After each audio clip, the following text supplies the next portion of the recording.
So sir sir థియేటర్లో cinema జనాలతో చూసుంటారు.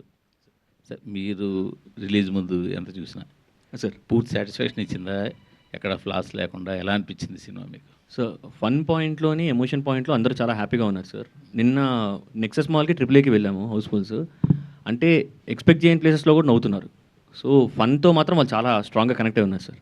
సో ఓవరాల్ రెస్పాన్స్ పాయింట్లో మాత్రం వీఆర్ వెరీ హ్యాపీ. అట్లా ఓకే, ప్రొడ్యూసర్ గారు చెప్పండి సార్, వెయిటింగ్. మీరు డైరెక్టర్ గారికి మరి కొంచెం ఫ్రీ హ్యాండ్ ఇచ్చుంటే ఇంకా సినిమా బాగా వచ్చిందేమో అంటే దాన్ని మీరేమంటారు సమాధానం? సార్ ఫ్రీ హ్యాండ్, నేను ఫ్రీ హ్యాండే ఇస్తాను సార్. ఆయన చెయ్యి, ఆయన అంత దూరం ఉన్నాడు, ఇక్కడ పట్టుకుంటా చెయ్యి. రిలీజ్ అయిపోయిన తర్వాత ఫ్రీ హ్యాండ్ ఇచ్చేసారులేండి. రిలీజ్ ముందు కూడా ఫ్రీ హ్యాండే ఇచ్చిన సార్. అయ్యో, ఈ హ్యాండ్స్ కూడా ఎందుకు సార్ ఇప్పుడు? ఆయనకి ఈయన హ్యాండ్ ఇచ్చాడు, ఈయన ఆయన హ్యాండ్ ఇచ్చాడు అనేది ఏ రకంగా హ్యాండ్ ఇచ్చాడు మేడం అంటున్నారు. రైట్. బ్రహ్మానందం గారు, సార్ మీరు ఇప్పటివరకు చేసిన క్యారెక్టర్స్లో అన్మెచ్యూర్డ్గా ఉంటూ అన్లిమిటెడ్ కామెడీని అందించారు. చాలా రేర్గా మీకు మెచ్యూర్డ్ క్యారెక్టర్స్ వస్తాయి, అంటే ఆన్ స్క్రీన్ మీకు మెచ్యూర్డ్ క్యారెక్టర్స్ వస్తాయి. ఈ క్యారెక్టర్ని ప్లే చేస్తున్నప్పుడు మీకున్న ఇమేజ్లు ఏమీ గుర్తుకు రాకుండా మాకు అనిపించింది. మీకున్న ఇమేజ్ అంటే మిమ్మల్ని చూడగానే నవ్వాలి అన్న ఒక ఇంటెన్షన్ కాకుండా ఒక ఎమోషనల్ డ్రైవ్ కుదిరింది క్యారెక్టర్లో.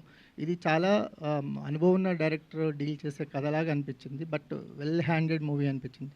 ఎస్పెషల్లీ మీరు రాజీవ్ కనకాల గారి ఇంటికి వచ్చి వెళ్తున్నప్పుడు మీకు జరిగే అవమానం, ఆ సీన్ అయితే కంటతడి పెట్టించింది. ఇప్పుడు చాలా జర్నీ తర్వాత ఇలాంటి రోల్స్ రావటం పట్ల ఎలా చెప్తారు?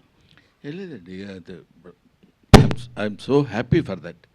డెఫినెట్ చాలా సంతోషంగా ఉంది. ఎందుకంటే మొనాటనస్గా ఒకే టైప్ ఆఫ్ క్యారెక్టర్స్ చేస్తాం అనే దానికంటే డిఫరెంట్ క్యారెక్టర్స్ మొన్న రంగమార్తాండతో స్టార్ట్ అయింది.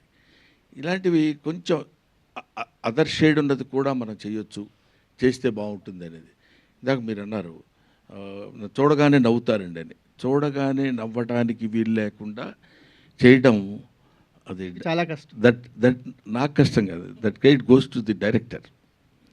డైరెక్టర్ ఎలా చూపిస్తే వీడు జాగ్రత్తగా మనం ఇతన్ని మలుచుకోగలం అనేది అలా చేయించి చూపించగలగటంలో ఉంది. ఆ తర్వాత మన బాధ్యత, మన రెస్పాన్సిబిలిటీ, మన టాలెంట్ ఉంటుంది.